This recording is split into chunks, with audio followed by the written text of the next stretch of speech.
Good morning વિદ્યાર્થી મિત્રો, આજે આપણે ધોરણ 1માં અંગ્રેજીનું બીજું લેક્ચર ભણાવીશું. તો દરેક વિદ્યાર્થી મિત્રોએ પોતપોતાની ઇંગ્લિશની નોટબુક કાઢવી અને એમાં પાના નંબર 40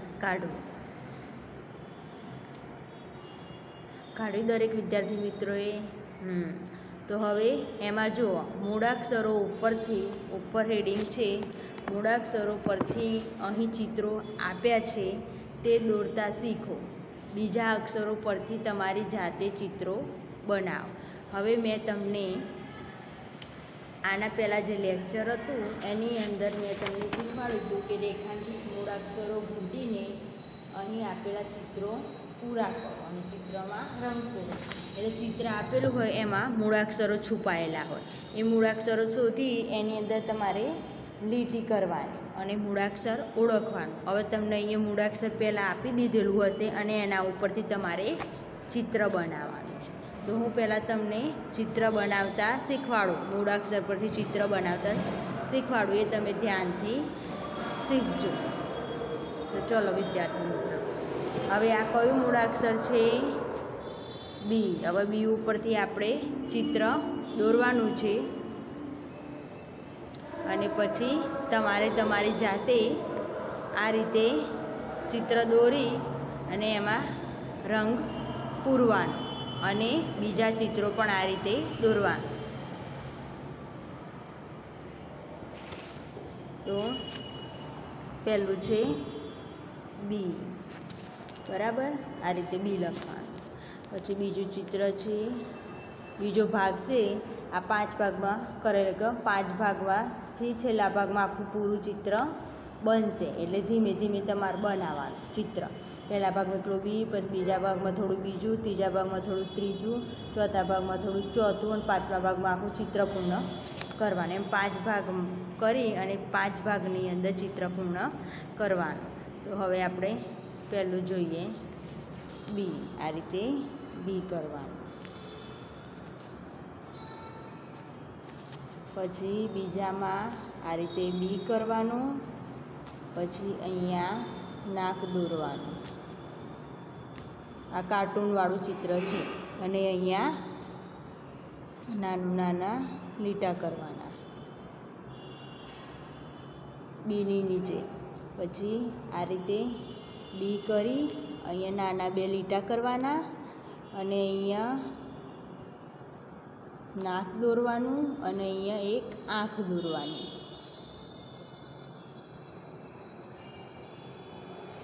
પછી હવે આ ચોથું છે ચિત્ર, એની અંદર બી આ રીતે પહેલાં બી કરવાનું, પછી નાની 2 લાઈન કરવાની, પછી નાક દોરવાનું, અહીંયા આંખ દોરવાની.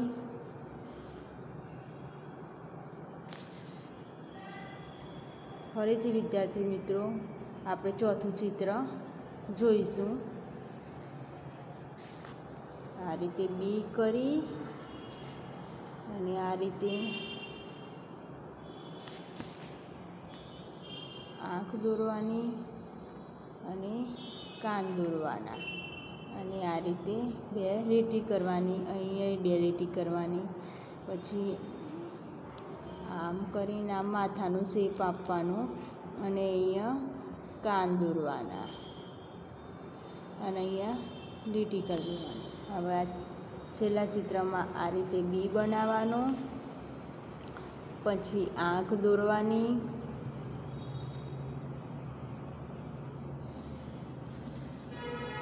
ફરીથી છેલ્લું ચિત્ર આપણે દોરીએ. આ રીતે બી કરવાનો, પછી નાનું નાક દોરવાનું, પછી આંખ દોરવાની, પછી આઈબ્રો દોરવાની, પછી અહીંયા 2 લીટી નાની કરવાની, પછી અહીંયા કાન દોરવાનો, અહીંયા નાની લીટીઓ કરવાની અને અહીંયા માથાનો ભાગનો શેપ આપવાનો. અહીંયા 2 લીટી કરવાની અને ચિત્ર પૂરું થાય. આ કયું ચિત્ર કહેવાય? આ કાર્ટૂનવાળા છોકરાઓ આવે છે ને અંદર ટીવીની અંદર, એનું ચિત્ર છે છોકરાનું. ખબર પડી? હવે આપણે બીજું ચિત્ર જોઈએ.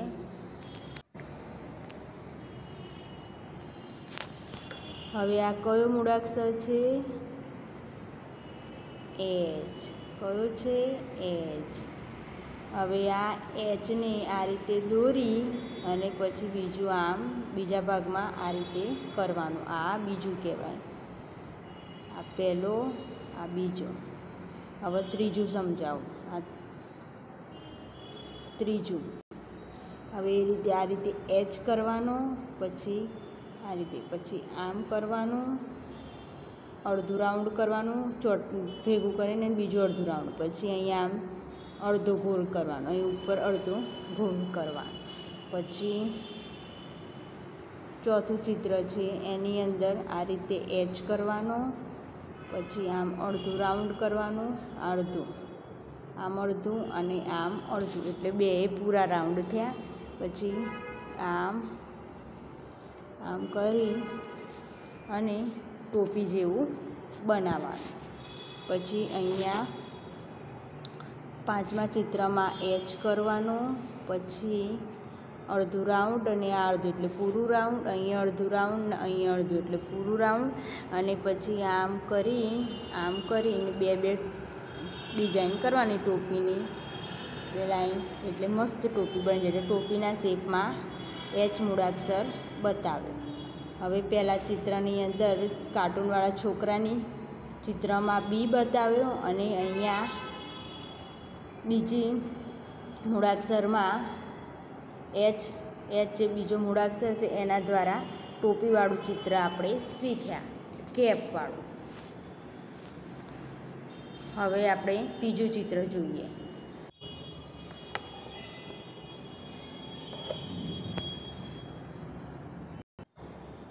હવે આપણે આ કયું ચિત્ર થાય છે? આ પહેલું છે એ, આ પાંચમું છે કયું ચિત્ર થાય છે?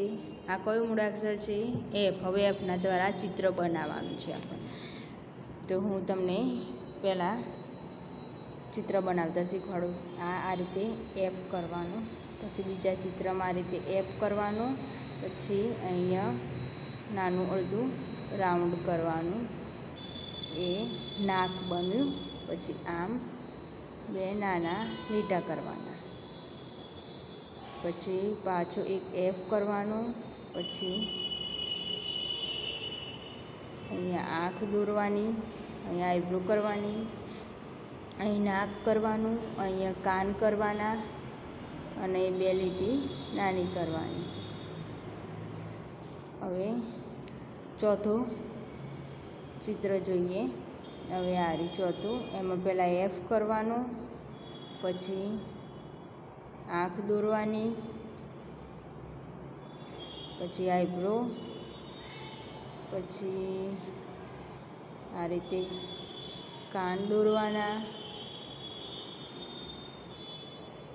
પછી આ રીતે વાળ દોરવાના, અહીં બે લીટી કરવાની, અહીં ગળું દોરવાનું, અહીંયા નાક દોરવાનું, આ કેપ દોરવાની. હવે પાંચમું ચિત્ર જોઈએ. પાંચમા ચિત્રની અંદર પહેલાં એફ દોરવાનું, પછી આંખ દોરવાની, પછી આઈબ્રો દોરવાનું, પછી નાક દોરવાનું, પછી કાન દોરવાના, પછી વાળ દોરવાના,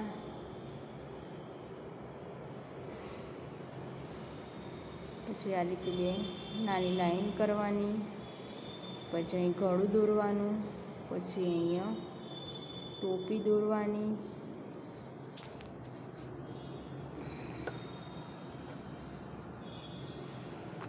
આ રીતે એફનું ચિત્ર દોરવાનું. હવે આ કયું ચિત્ર થયું કહેવાય?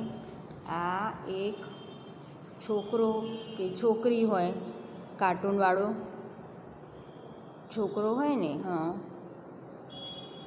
એનું કેપવાળું ચિત્ર અને મોઢાનો સાઈડનો ફેસ હોય એક ભાગનો, એ રીતે આ એફનું ચિત્ર બનાવ્યું છે. હવે આપણે છઠ્ઠું ચિત્ર જોઈશું. આ છે કયું મૂળાક્ષર છે? કે. તો કે દ્વારા આપણે ચિત્ર બનાવવાનું છે. તો પહેલાં કે લખવાનું, પછી અહીંયા બીજો કે લખી અને અહીંયા આમ ત્રિકોણ કરવાનું, પછી અહીંયા કે કરવાનું અને આવી રીતે ત્રિકોણ કરી અને અહીંયા રાઉન્ડ કરવાનું. પછી આ રીતે કે બનાવવાનું, ત્રિકોણ કરવાનું, રાઉન્ડ કરવાનું, નીચે દિલ જેવો શેપ આપવાનો, એ ડબલ્યુ જેવો. પછી અહીંયા કે કરવાનું, ત્રિકોણ આપવાનું, આ નાની આંખ દોરવાની, અહીં ડબલ્યુ કરવાનું, અહીંયા પૂંછડી જેવો શેપ આપવાનો. તો શું થાય? આ ચિત્ર બનાવ્યું આપણે આ કેવાળું. તો આ કે શાનું ચિત્ર બને છે? તો પતંગનું. તો કે દ્વારા પતંગનું ચિત્ર આપણે બનાવ્યું. આ રીતે તમારે મૂળાક્ષરો ઉપરથી ચિત્ર આ રીતે તમારે પોતાની જાતે પણ બનાવવાનું. તો ચલો વિદ્યાર્થી મિત્રો, હું તમને લેસન આપું છું. એ લેસન અને અત્યારે હાલ જે મેં 40મું પેજ, 41મું પેજ અને 42મું પેજ જે તમને સમજાવ્યું મૂળાક્ષરો છે એ, અને અત્યારે હું તમને બીજું જે લેસન આપું છું એ બધું તમારે નોટબુક ઇંગ્લિશનીમાં ફરજિયાત કરવાનું. તો હવે તમારું લેસન તમે જોઈ લો. નોટબુકમાં લખવાનું છે. અત્યારે આ કીધું જે તમને ચલાવ્યું અત્યારે એ, અને એના સિવાય જે નોટબુકમાં લખવાનું છે એ તમે લખી દો. વિદ્યાર્થી મિત્રો, આ જે તમને અત્યારે હાલ દેખાય છે તમારી સ્ક્રીન ઉપર જે લેસન, એ ફરજિયાત તમારી નોટબુકમાં લખવાનું છે. અને અત્યારે મેં તમને સમજાવ્યું છે 40, 41, 42 બના પેજ ઉપર જે મેં તમને અત્યારે ચલાવ્યું ઇંગ્લિશનું, એ પણ તમારી નોટબુકમાં ફરજિયાત લખવાનું છે. ધન્યવાદ વિદ્યાર્થી મિત્રો, તમે મને ખૂબ શાંતિથી સાંભળી એ બદલ.